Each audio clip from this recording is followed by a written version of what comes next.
बात का बहुत गर्व है कि वो संयुक्त राष्ट्र के संस्थापक देशों में से एक है। आज के इस ऐतिहासिक अवसर पर मैं आप सभी के सामने भारत के 130 करोड़ लोगों की भावनाएं इस वैश्विक मंच पर साझा करने आया हूं। अध्यक्ष महोदय, 1945 की दुनिया निश्चित तौर पर आज से बहुत अलग थी।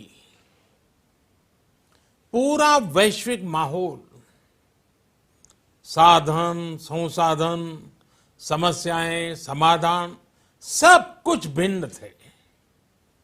ऐसे में विश्व कल्याण की भावना के साथ जिस संस्था का गठन हुआ, जिस स्वरूप में गठन हुआ, वो भी उस समय के हिसाब से ही था। आज हम एक बिल्कुल अलग दौर में हैं। 21वीं सदी में हमारे वर्तमान की, हमारे भविष्य की आवश्यकताएं और चुनौतियां अब कुछ और है। इसलिए आज पूरे विश्व समुदाय के सामने एक बहुत बड़ा सवाल है कि जिस संस्था का गठन तब की परिस्थितियों में हुआ था, उसका स्वरूप क्या आज भी प्रासंगिक है? सदी बदल जाए और हम न बदलें तो बदलाव लाने की ताकत भी कमजोर हो जाती है।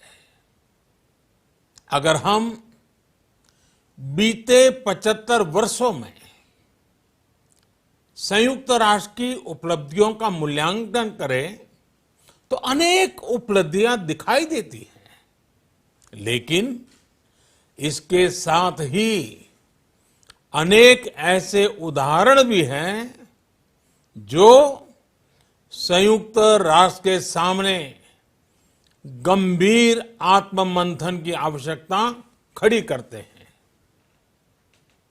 ये बात सही है कि कहने को तो तीसरा विश्व युद्ध नहीं हुआ, लेकिन इस बात को नकार नहीं सकते कि अनेकों युद्ध हुए,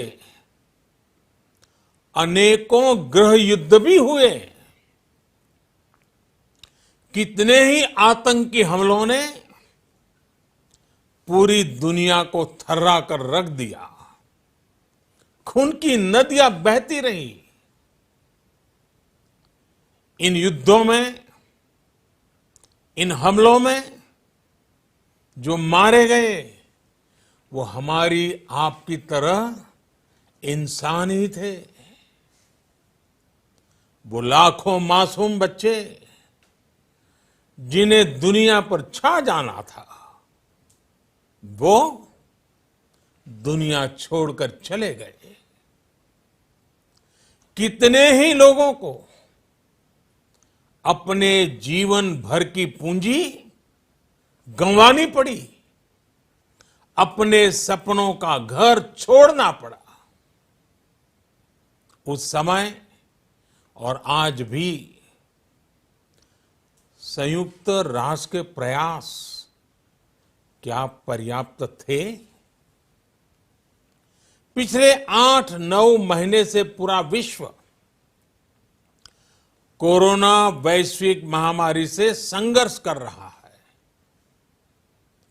इस वैश्विक महामारी से निपटने के प्रयासों में संयुक्त राष्ट्र कहां है?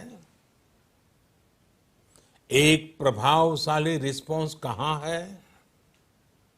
अध्यक्ष महोदय, संयुक्त राष्ट्र की प्रतिक्रियाओं में बदलाव, व्यवस्थाओं में बदलाव, स्वरूप में बदलाव आज समय की मांग है।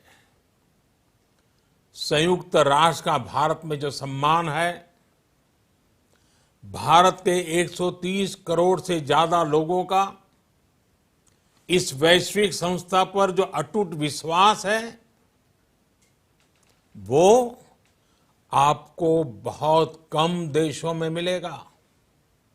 लेकिन ये भी उतनी ही बड़ी सच्चाई है कि भारत के लोग संयुक्त राष्ट्र के रिफॉर्म को लेकर जो प्रोसेस चल रहा है, उसके पूरा होने का बहुत लंबे समय से इंतजार कर रहे हैं। आज भारत के लोग चिंतित हैं कि क्या ये प्रोसेस कभी एक लॉजिकल एंड तक पहुंच पाएगा। आखिर कब तक भारत को संयुक्त राष्ट्र के डिसीजन मेकिंग स्ट्रक्चर से अलग रखा जाएगा। एक ऐसा देश जो दुनिया का सबसे बड़ा लोकतंत्र है, एक ऐसा देश जहां विश्व की 18% से ज्यादा जनसंख्या रहती है, एक ऐसा देश जहां सैकड़ों भाषाएं हैं, सैकड़ों बोलियां हैं, अनेकों पंथ हैं, अनेकों विचारधारा हैं, जिस देश ने सैकड़ों वर्षों तक वैश्विक अर्थव्यवस्था का नेतृत्व करने और सैकड़ों वर्षों की गुलामी दोनों को जिया है। अध्यक्ष महोदय, जब हम मजबूत थे तो दुनिया को कभी सताया नहीं। जब हम मजबूर थे तो दुनिया पर कभी बोझ नहीं बने। अध्यक्ष महोदय, जिस देश में हो रहे परिवर्तनों का प्रभाव दुनिया के बहुत बड़े हिस्से पर पड़ता है, उस देश को आखिर कब तक इंतजार करना पड़ेगा। अध्यक्ष महोदय, संयुक्त राष्ट्र जिन आदर्शों के साथ स्थापित हुआ था और भारत की मूल दार्शनिक सोच बहुत मिलती जुलती है, अलग नहीं है। संयुक्त राष्ट्र के इसी हॉल में ये शब्द अनेकों बार गूंजा है, वसुधैव कुटुंबकम। हम पूरे विश्व को एक परिवार मानते हैं। यह हमारी संस्कृति, संस्कार और सोच का हिस्सा है। संयुक्त राष्ट्र में भी भारत ने हमेशा विश्व कल्याण को ही प्राथमिकता दी है। भारत वो देश है जिसने शांति की स्थापना के लिए लगभग 50 पीस कीपिंग मिशंस में अपने जांबाज सैनिक भेजे।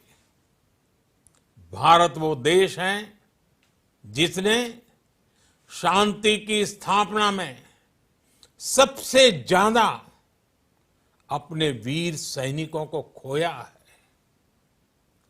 आज प्रत्येक भारतवासी संयुक्त राष्ट्र में अपने योगदान को देखते हुए संयुक्त राष्ट्र में अपनी व्यापक भूमिका भी देख रहा है। अध्यक्ष महोदय, 2 अक्टूबर को international day of non violence और 21 जून को इंटरनेशनल डे ऑफ योगा, इनकी पहल भारत ने ही की थी। Coalition for disaster resilient infrastructure और इंटरनेशनल सोलर अलायंस, ये भारत के ही प्रयास है। भारत ने हमेशा पूरी मानव जाति के हित के बारे में सोचा है, न कि अपने निहित स्वार्थों के बारे में। भारत की नीतियां हमेशा से इसी दर्शन से प्रेरित रही है। भारत की नेबरहुड फर्स्ट पॉलिसी से लेकर एक्ट ईस्ट पॉलिसी तक, security and growth for all in the region, इसकी सोच,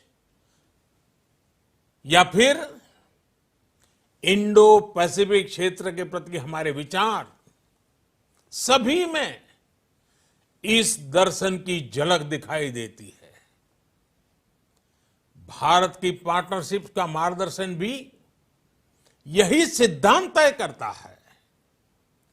भारत जब किसी से दोस्ती का हाथ बढ़ाता है तो वो किसी तीसरे के खिलाफ नहीं होती। भारत जब विकास की साझेदारी मजबूत करता है तो उसके पीछे किसी साथी देश को मजबूर करने की सोच नहीं होती। हम अपनी विकास यात्रा से मिले अनुभव साझा करने में कभी पीछे नहीं रहते। अध्यक्ष महोदय, पैंडेमिक के इस मुश्किल समय में भी भारत की फार्मा इंडस्ट्री ने 150 से अधिक देशों को जरूरी दवाइयां भेजी हैं। विश्व के सबसे बड़े वैक्सीन उत्पादक देश के तौर पर आज मैं वैश्विक समुदाय को एक और आश्वासन देना चाहता हूं। भारत की वैक्सीन प्रोडक्शन और वैक्सीन डिलीवरी क्षमता पूरी मानवता को इस संकट से बाहर निकालने के लिए काम आएगी। हम भारत में और अपने पड़ोस में फेज 3 क्लिनिकल ट्रायल्स की तरफ बढ़ रहे हैं। वैक्सीन की डिलीवरी के लिए कोल्ड चेन और स्टोरेज जैसी क्षमता बढ़ाने में भी भारत सभी की मदद करेगा। अध्यक्ष महोदय, अगले वर्ष जनवरी से भारत सुरक्षा परिषद के अस्थायी सदस्य के तौर पर भी अपना दायित्व निभाएगा। दुनिया के अनेक देशों ने भारत पर जो विश्वास जताया है, मैं उसके लिए सभी साथी देशों का आभार प्रकट करता हूं। विश्व के सबसे बड़े लोकतंत्र होने की प्रतिष्ठा और इसके अनुभव को हम विश्व हित के लिए उपयोग करेंगे। हमारा मार्ग जन कल्याण से जग कल्याण का है। भारत की आवाज हमेशा शांति, सुरक्षा और समृद्धि के लिए उठेगी। भारत की आवाज मानवता, मानव जाति और मानवीय मूल्यों के दुश्मन आतंकवाद, अवैध हथियारों की तस्करी, ड्रग्स, मनी लॉन्ड्रिंग के खिलाफ उठेगी। भारत की सांस्कृतिक धरोहर, संस्कार, हजारों वर्षों के अनुभव हमेशा विकासशील देशों को ताकत देंगे। भारत के अनुभव भारत की उतार चढ़ाव से भरी विकास यात्रा विश्व कल्याण के मार्ग को मजबूत करेगी। अध्यक्ष महोदय, बीते कुछ वर्षों में रिफॉर्म, परफॉर्म, ट्रांसफॉर्म इस मंत्र के साथ भारत ने करोड़ों भारतीयों के जीवन में बड़े बदलाव लाने का काम किया है। यह अनुभव विश्व के बहुत से देशों के लिए उतने ही उपयोगी है जितने हमारे लिए। सिर्फ 4-5 साल में 400 मिलियन से ज्यादा लोगों को बैंकिंग सिस्टम से जोड़ना आसान नहीं था, लेकिन भारत ने ये करके दिखाया। सिर्फ 4-5 साल में 600 मिलियन लोगों को ओपन डेफिकेशन से मुक्त करना आसान नहीं था, लेकिन भारत ने ये करके दिखाया। सिर्फ 2-3 साल में 500 मिलियन से ज्यादा लोगों को मुफ्त इलाज की सुविधा से जोड़ना आसान नहीं था, लेकिन भारत ने ये करके दिखाया। आज भारत डिजिटल ट्रांजैक्शन के मामले में दुनिया के अग्रणी देशों में है। आज भारत अपने करोड़ों नागरिकों को डिजिटल एक्सेस देकर एम्पावरमेंट और ट्रांसपेरेंसी सुनिश्चित कर रहा है। आज भारत वर्ष 2025 तक अपने प्रत्येक नागरिक को टीबी से मुक्त करने के लिए बहुत बड़ा अभियान चला रहा है। आज भारत अपने गांवों के 150 मिलियन घरों में पाइप से पीने का पानी पहुंचाने का अभियान चला रहा है। कुछ दिन पहले ही भारत ने अपने 6 लाख गांवों को ब्रॉडबैंड ऑप्टिकल फाइबर से कनेक्ट करने की बहुत बड़ी योजना की शुरुआत की है। अध्यक्ष महोदय, पैंडेमिक के बाद बनी परिस्थितियों के बाद हम आत्मनिर्भर भारत के विजन को लेकर आगे बढ़ रहे हैं। आत्मनिर्भर भारत अभियान ग्लोबल इकोनॉमी के लिए भी एक फोर्स मल्टीप्लायर होगा। भारत में आज ये सुनिश्चित किया जा रहा है कि सभी योजनाओं का लाभ बिना किसी भेदभाव प्रत्येक नागरिक तक पहुंचे। विमेन एंटरप्राइज और लीडरशिप को प्रमोट करने के लिए भारत में बड़े स्तर पर प्रयास चल रहे हैं। आज दुनिया की सबसे बड़ी माइक्रो फाइनेंसिंग स्कीम्स का सबसे ज्यादा लाभ भारत की महिलाएं ही उठा रही हैं। भारत दुनिया के उन देशों में से एक है जहां महिलाओं को 26 वीक्स की पेड मैटरनिटी लीव दी जा रही है। भारत में ट्रांसजेंडर्स के अधिकारों को सुरक्षा देने के लिए भी कानूनी सुधार दिए गए हैं। अध्यक्ष महोदय, भारत विश्व से सीखते हुए, विश्व को अपने अनुभव बांटते हुए आगे बढ़ना चाहता है।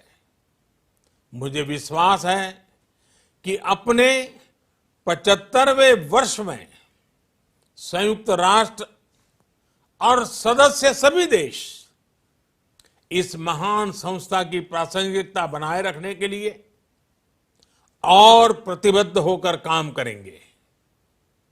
संयुक्त राष्ट्र में संतुलन और संयुक्त राष्ट्र का सशक्तिकरण विश्व कल्याण के लिए उतना ही अनिवार्य है। आइए संयुक्त राष्ट्र के 75वें वर्ष पर हम सब मिलकर अपने आप को विश्व कल्याण के लिए एक बार फिर समर्पित करने का प्रण लें। धन्यवाद।